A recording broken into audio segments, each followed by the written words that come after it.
Avec les FARDC, la MONUSCO a organisé lundi un déplacement pour la presse depuis Goma jusqu'à Sake, à environ 30 km de la capitale provinciale du Nord Kivu. Objectif, annoncer le lancement d'une opération conjointe dénommée Springbok, destinée à protéger la population contre les rebelles du M23. Nous sommes pleinement engagés à protéger les citoyens de la RDC et tous les soldats qui sont déployés ici. Ils sont ici à l'extérieur de leur base parce qu'ils sont prêts à mourir si nécessaire pour protéger la population de ce pays. Le lancement de cette force intervient au moment où des appels se multiplient en RDC pour appeler au départ de la MONUSCO. Le gouvernement congolais souhaite lui aussi un départ accéléré de la MONUSCO dès décembre prochain. Comme vient de dire le commandant, nous ne pouvons pas partir et laisser le peuple de Goma et tous les Congolais en particulier dans une situation d'insécurité. Nous allons assurer la sécurité jusqu'à la dernière minute avant de partir. Nous sommes main dans la main pour assurer la sécurité du peuple de la République démocratique du Congo. Nous ne pouvons pas les abandonner. L'annonce du lancement de l'opération Springbok a surpris et a été accueillie avec scepticisme à Goma, dont les habitants demandent à l'armée congolaise de passer à l'offensive et de chasser le M23 du Nord Kivu. Goma qui vit sous menace permanente depuis un temps, ce n'est pas aujourd'hui que la MONUSCO veut se racheter ou racheter sa confiance vis-à-vis de la population. On est très déçus de voir les FARDC accepter ou nos institutions accepter naïvement cette nouvelle offre de la MONUSCO, alors que cette MONUSCO, ça fait plus de 20 ans qu'elle est là et n'a pas pu apporter la solution au problème de la sécurité des Congolais. Le mouvement citoyen La Loucha a encore appelé lundi à un sit-in mercredi dans la ville de Goma pour réclamer le départ de la mission de l'ONU et de la Force d'Afrique de l'Est.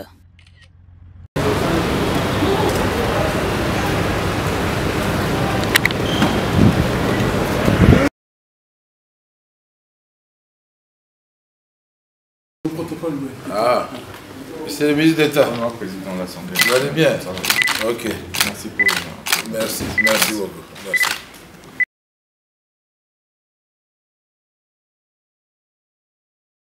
Bon, ça, j'ai compris de notre site. C'est où notre point focal? Ok. Oui. J'ai répondu. Le président de la République, pour l'honneur que vous nous faites, en venant nous recevoir sur de la proposition de loi sur le Conseil supérieur de la juridiction de l'ordre judiciaire, la proposition de loi qui était... Et ça déjà dans une heure. Dis, cara.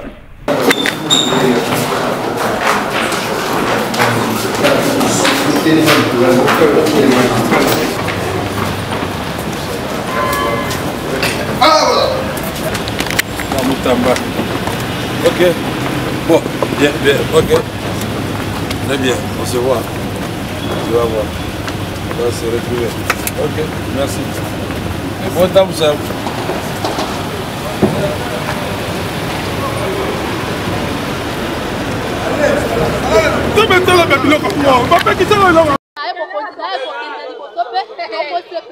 banzela na biso ebonga likambo ya dollar kodia na biso musala mibali na biso bazosala ya taxi oyo ekomi mwa masata bazere bazonyokola bango misala kokangakanga bango misanga ndenge na ndenge ekomi makasi teke musala na bango mpo moto azosala taxi azonga na mbongo simi tozofutela ngamba kofuta ekomi masata omoni bongo babenganyo na ndako ati nyonso wana ezoleisa pasi nde mosusu bazozwa likanisi ayi babuka bandako babotola baninga batelefone po soka nde wana eza malonga te malonga na biso ezake ndenge papa akomi awa asepelisa biso tozwa kimia mitema na biso mpe esepela mpo na nini lokumu biso tokopesa ye nzambe na likolo mpe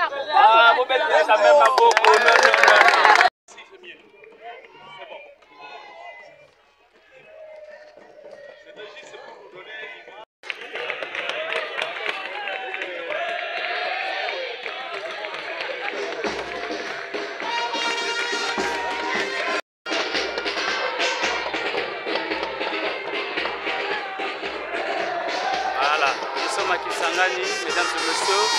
Les vice Premier ministre l'intérieur, M. Jacques Mel Chaban qui visite cette école de formation de la police ici à Kisangani, comme vous pouvez remarquer avec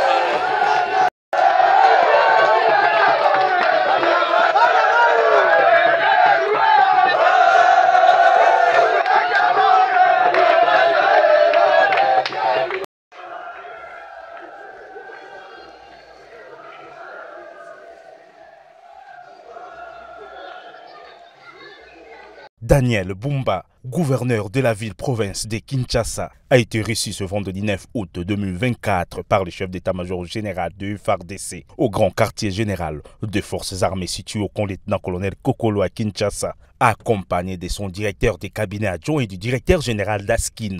Il est venu solliciter du général d'armée Thio Esongesa Christian l'accompagnement des FARDC dans la gestion de l'opération Coup de poing destinée à l'assainissement de la ville de Kinshasa. Bon, cette démarche était une séance de travail, premièrement pour que nous fassions de civilité mutuelle et de félicitations avec le général Chiwewe, que je connais depuis bien longtemps. Mais également, c'était pour venir demander l'accompagnement de l'armée dans les opérations que nous allons mener sur la ville de Kinshasa. Vous comprenez que Kinshasa aujourd'hui est dans le chaos. Alors nous pensons que l'accompagnement de l'armée est nécessaire à ce stade. Nous savons tous que dans les grandes missions de l'armée, en temps de paix, il a la main-d'œuvre adéquate pour pouvoir nous accompagner dans les réalisations de certaines choses attendues. Et là, c'était justement pour épingler la grande opération coup de poing que nous allons mener, qui consiste justement à curer nos rivières, nettoyer Kinshasa, désensabler. Aujourd'hui, Kinshasa a plus de 3 420 000 tonnes de déchets. Raison pour laquelle nous sollicitons l'armée en vue de nous accompagner par ses corps. Le génie militaire, le service national, tout autre corps pourront nous aider à aller de l'avant. Il y a des questions de l'assainissement, des questions de l'embouteillage, des questions de l'encadrement, la réinsertion de la jeunesse, délinquance. Par ailleurs, le premier citoyen de la ville de Kinshasa s'est dit satisfait au sortir de la rencontre car l'armée est disposée à l'accompagner afin de revêtir la capitale congolaise de sa plus belle robe. Et nous sommes très contents parce que l'armée est très favorable et nous envisageons d'ailleurs plus loin, comme ça s'est fait dans tout d'autres cieux où l'armée accompagne pour pouvoir établir des protocoles d'accord et voir aussi dans quelle mesure du possible si le gouvernement central peut nous accompagner pour pouvoir élever cette ville qui est quand même le miroir de ce pays. Voilà. Signalons que d'autres décisions ont été également abordées au cours de cette rencontre, notamment l'accompagnement de l'armée dans la régulation de la circulation routière et la formation des Koulouna par les services nationaux. Merci beaucoup. J'ai reçu cette sanction comme un salut. Pour moi, c'est une joie immense qui a comblé ma joie parce que cette Union européenne qui m'a sanctionné, c'est avec cette Union européenne avec qui nous faisons face sous prétexte du M23 et le Rwanda et l'Ouganda. Alors, est-ce que vous aurez encore le courage que vous aviez avant? Ou bien peut-être les sanctions vont anéantir votre force et votre courage? Je vous dis non. Non, rien ne peut nous décourager parce que d'ailleurs les sanctions nous ont plus fortifiés parce que quand vous avez frappé l'ennemi et qu'il crie de douleur, de là où vous avez frappé, il faut encore frapper 2 ou 3 fois afin que vous puissiez le neutraliser. Nous sommes en train de faire face à 2 pays fantômes, le Rwanda et l'Ouganda, mais les vrais planificateurs, les concepteurs de la balkanisation de notre pays, c'est même cette Union européenne et les États-Unis. Et alors, pour nous, ça ne joue pas sur notre morale. Ça ne joue pas, au contraire, ça nous donne plus de force, ça nous raffermit, afin qu'on puisse aller plus faire plus mieux qu'avant. Ils vous accusent de viols, de tortures et de kidnapping. Oui, ils ont manqué quoi dire. Ils ont manqué quoi dire, d'autant plus que ce ne sont pas eux qui doivent porter notre témoignage. Notre témoignage est porté par la population qui se trouve dans les zones que nous contrôlons.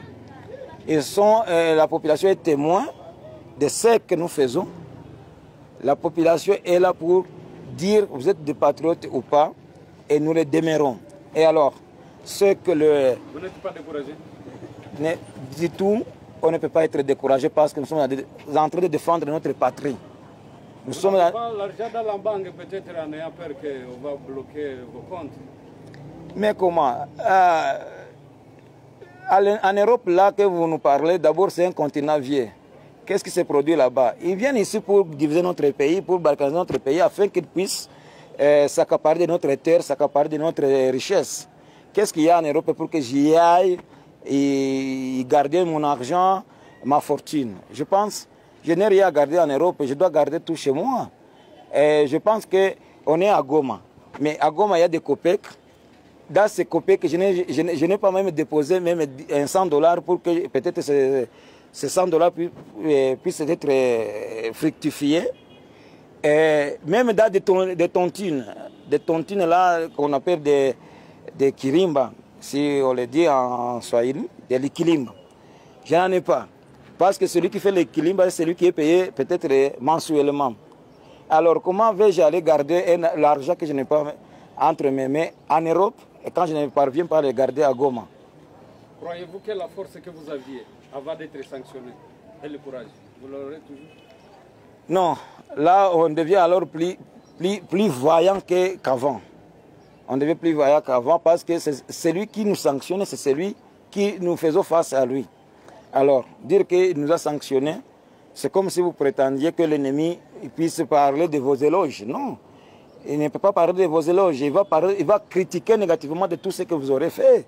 Et comment vous recevez cette sanction? On n'a pas sanctionné le Rwanda, on a sanctionné uniquement les Congolais. Non, il ne peut pas sanctionner le Rwanda, d'autant plus que vous avez entendu avec moi que dernièrement, ils ont signé des accords de minerais avec le Rwanda qui n'a pas aucun minerai qui l'exploite. Le Rwanda a exporté le minerai, le coton, en 2025, quand sous la roulette d'IRCD. Et dès lors là, ils n'ont rien exporté vers les pays étrangers. Donc, ils ne peuvent pas sanctionner leurs partenaires parce que c'est eux qui mettent, leurs partenaires, le Rwanda et l'Ouganda, ce sont eux qui mettent en exécution leurs plans. Le nom encore? Moi, c'est le général Dominique Kamandine Daroutz.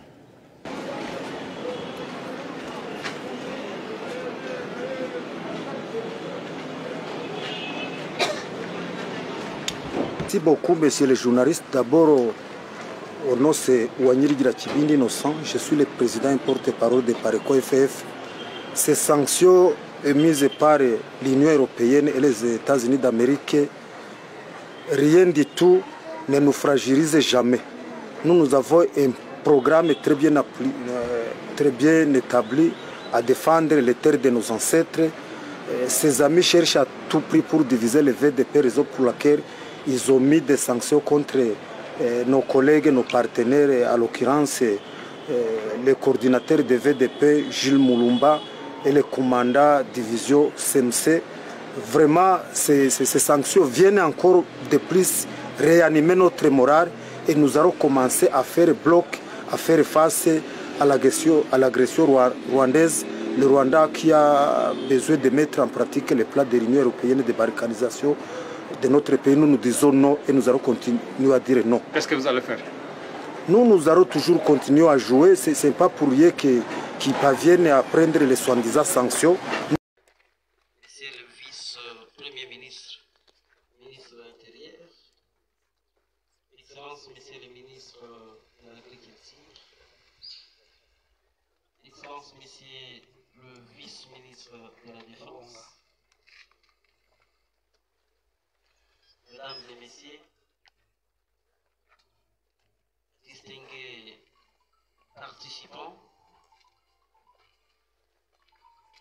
nous sommes ici, Excellence, dans la province de la Chopo, précisément dans la ville de Kisangani et dans les secteurs Lobo-Yabira. Comme je vous avais annoncé lors de notre réunion, la ville de Kisangani a une particularité qui fait que il y a un secteur incorporé dans la ville de Kisangani. La ville de Kisangani a 6 communes et les secteurs de Lobo-Yabira. Excellences, selon les informations qu'on avait depuis toujours,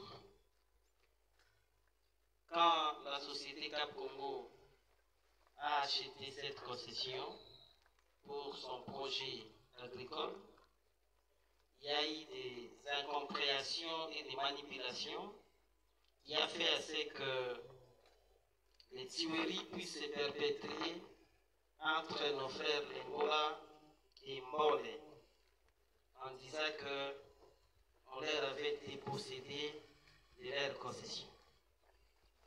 Mais suivant la carte de la ville de Kisangani et de la province en général, nous nous retrouvons ni dans les territoires de Bundu, là où il y a les Lengola, nous sommes ni dans les territoires d'Opala, là où il y a les Molles, mais nous sommes plutôt dans les secteurs Lubuyabia, où se trouvent plutôt les Koum et les Lengola Beta, et non les Lengola de Bundu. Alors, par les manipulations, les deux innocents se sont entretués pour rien. Les Lengola de Bundu et c'est le Mbole et d'Opala. Dans le cadre de votre visite dans la province, après l'idée de l'arrivée de son Excellence, Monsieur le Président de la République, à qui je rends les hommages à ces moments, le ministre national de l'Agriculture qui est venu avec vous a bien souhaité, lui comme patron de ce secteur de l'agriculture, de passer par le pied du doigt ce qui se passe ici. Et par cette occasion, vous comme le patron de l'intérieur, il était aussi avéré très important que vous soyez là pour que vous vous rendiez compte de ce qui fait aussi réellement et voir la situation sécuritaire sur terrain. Au nom de toute la population de la Chopo et au mien propre excellence, je vous présente mes remerciements d'avoir accepté d'arriver jusqu'ici.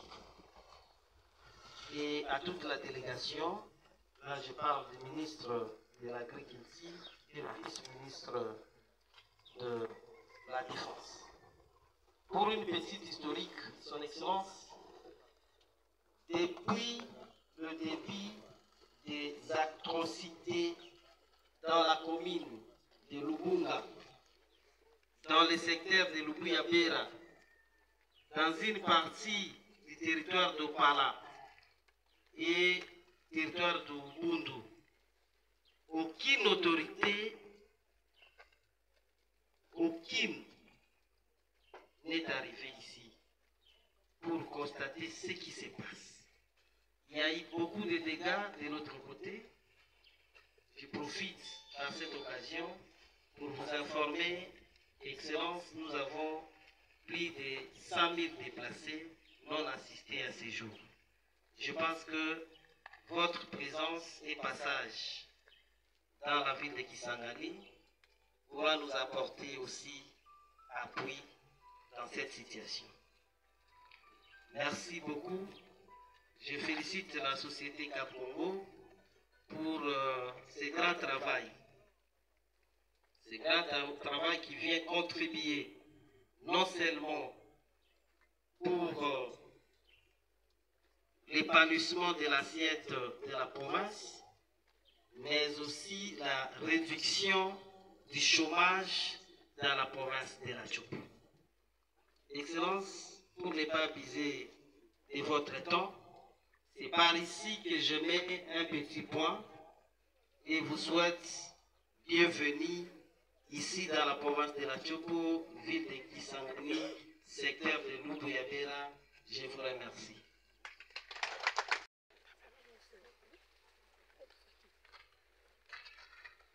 Excellences, Monsieur le vice-premier ministre et ministre de l'Intérieur, Excellences, Monsieur le vice-ministre de la Défense nationale, Excellences, Monsieur le gouverneur de la province de la Chopo, Monsieur le directeur de la société Cap-Congo, et chers invités présents en cette cérémonie. En cette circonstance, nous n'avons pas assez de mots à dire. Nous devons d'abord remercier le chef de l'État,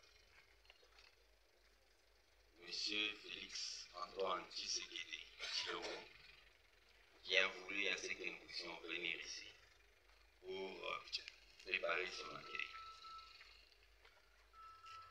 Nous remercions aussi Madame la Première ministre, chef du gouvernement, Maman Judith Soumino, qui a accepté que son gouvernement puisse venir ici.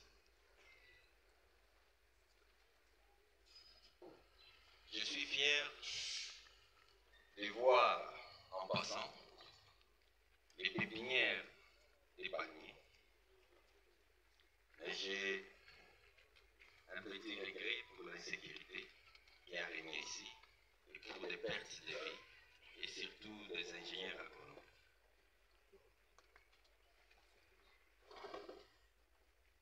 C'est un signal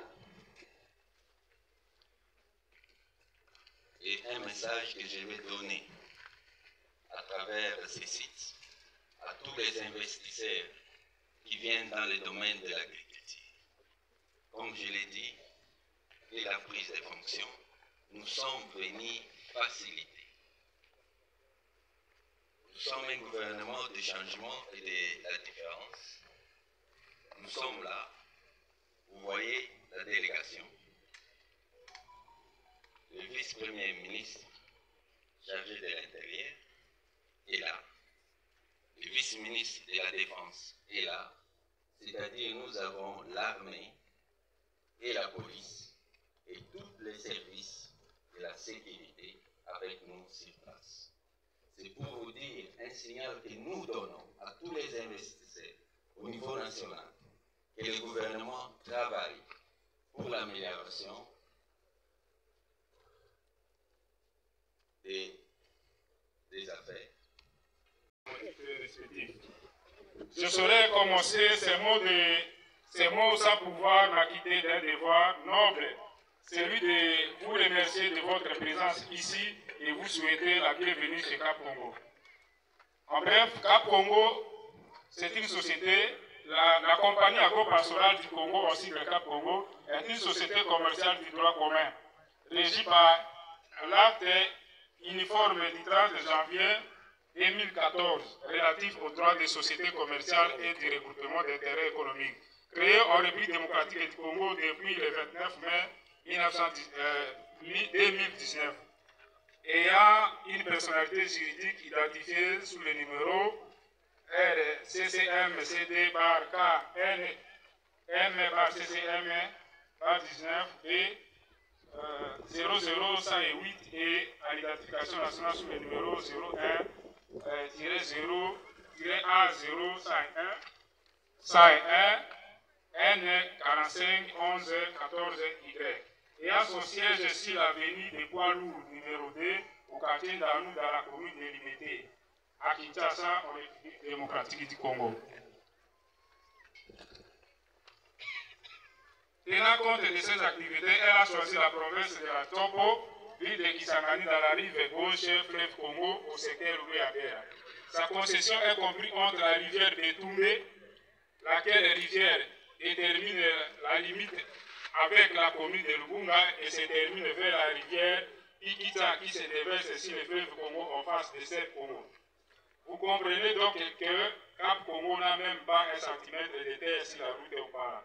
Voir carte devant nous. C'est une société agricole et a principalement les objectifs suivants. Toutes les activités liées directement et indirectement à l'agriculture et divers types de produits, notamment les palmiers à huile et ses dérivés.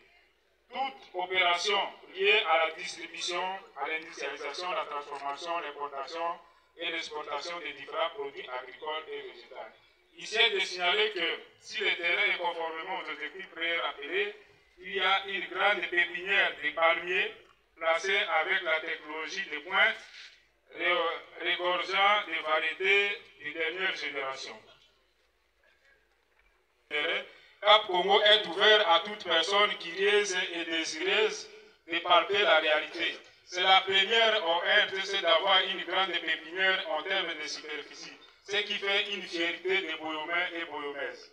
La quasi-totalité de nos employés sont des Congolais, avec quelques expatriés et principalement les ressortissants des tribus riverains tels que Mbole, les Ngola, les Topoke, les Lokele, les Tulumbu, les Ngando, les Mongo, les Kumu, ainsi de suite. Dans le souci de réaliser ces projets au niveau social, Cap Congo projette d'embaucher 2000 travailleurs permanents et 2500 saisonniers, ce qui fait un total de 4500 travailleurs. Actuellement, Cap Congo emploie plus de 700 travailleurs, journaliers et engagés, et appelle les jeunes chômeurs de Kisangani et ses environs de venir nous rejoindre.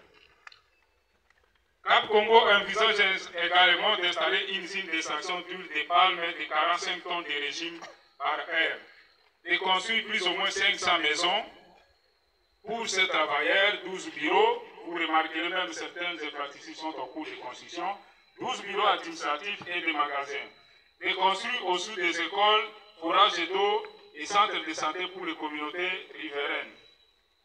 Cap Congo envisage également d'arranger certaines routes des dessertes agricoles pour aider les communautés dans le cadre du social.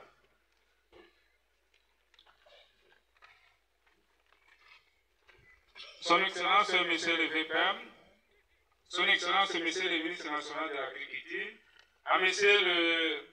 Son Excellence, Monsieur le Gouverneur des provinces, Son Excellence, Monsieur le Vice-ministre de la Défense, Monsieur le maire de la ville, Monsieur le Président provincial de la FEC, à Monsieur le secrétaire provincial de l'Agriculture, Mesdames et Messieurs, distingués invités, actuellement, Cap Congo se trouve être dans un conflit dans lequel elle n'est ni impliquée ni de près ni de loin. Notre souci est que cette situation soit tirée au clair et que les commanditaires soient jugés pour que la paix règne dans notre province, car nous avons perdu des vies d'innocents et cette situation doit se terminer. Sans la paix, il n'y a pas de développement. Ce projet n'est pas seulement une opportunité économique, mais aussi une opportunité de transformation pour notre province. Je vous invite donc à nous rejoindre dans cette entreprise passionnante qui promet de façonner un avenir plus promoteur pour notre communauté. Que vive la province de la Chopo, que vive